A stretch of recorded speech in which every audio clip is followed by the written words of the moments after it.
Over the last few weeks, I've discussed some of the truly bizarre items now for sale in men's fashions, a topic of which I know nothing about. From Gucci, we've seen jeans, which are astronomically priced with fake grass stains on the knees, apparently to evoke happy memories of childhood and whatever the fuck this is. But not to be outdone, for £620, Ralph Lauren will sell you this outfit. So, this is a set of Japanese cotton overalls with fake dirt stains on the knees and fake paint splatter all over it. So essentially the wearer can play dress up and look like a painter and decorator. But for the life of me, I can't think of any scenario where someone would want to look like a painter and decorator unless they were a painter and decorator. Am I missing something? I suspect this will be marketed to overpaid, effeminate pretty boys who spend their entire day staring at a computer screen whilst rubbing moisturiser into their hands. The type of men who want to appear like they've actually done a hard day's work. But a word of caution to anyone who scores so poorly on the money to sense index that they might actually consider buying these overalls.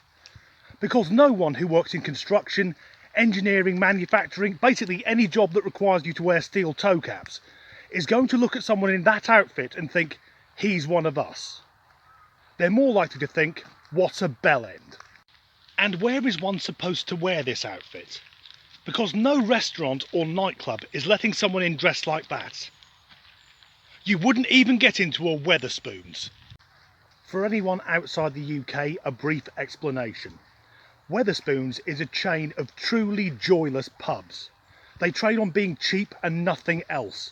There's no music or entertainment, just somewhere for people to drink themselves into oblivion. Essentially, Wetherspoons is one step up from sitting in the park at 2 o'clock in the afternoon with a bottle of white spirits and a dog. But even they don't allow people in wearing high-vis jackets or overalls. And what if you saw 3 men all wearing one of these bizarre, overpriced pieces of clothing?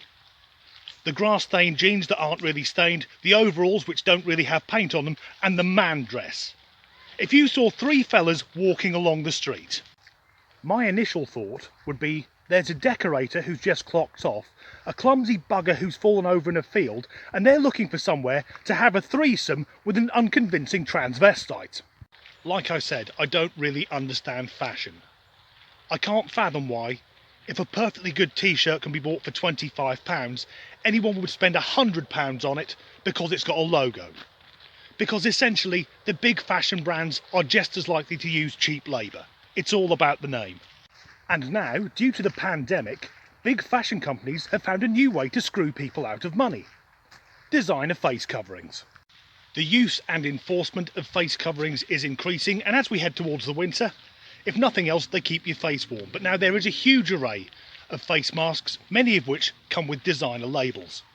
To be fair to Ralph Lauren, they're giving 50% of the profits from their face coverings straight to the WHO, so that's not to be sniffed at. However, if you're desperate to prove to other people you want to throw money at companies making extortionate profits, there are still plenty of options. Lacoste will sell you a face covering, the like of which can be bought for under £5, with their logo on it for £40. But don't worry if that's not extravagant enough. Seraphine, who I've never heard of, they will sell you a face covering with their pattern on it for £85. But maybe there are still people out there desperate to show how crass and vulgar they are that they can just throw money away. So finally we come to Versace. Now, I've been to the Versace store in Rome, and it's the only time I've been in what is basically a shop selling handbags and purses where the security guard had a machine gun. And a Versace face covering costs £195 plus postage and packaging. But for a tenth of that price, you could get a twin filter respirator, the type commonly worn by painters and decorators. I'm going to go through my toolkit because I've got a respirator and a high-vis jacket, ear defenders, gauntlets, goggles, etc. So I'm guessing if I wrote Armani on each of them in biro and then put them on eBay, some stupid fashion conscious bastard will give me 10 grand for them. I expect next week one of the European fashion houses will release a pair of trousers for £3,000 that look like they've been worn by a homeless man who shat himself. Thanks for watching.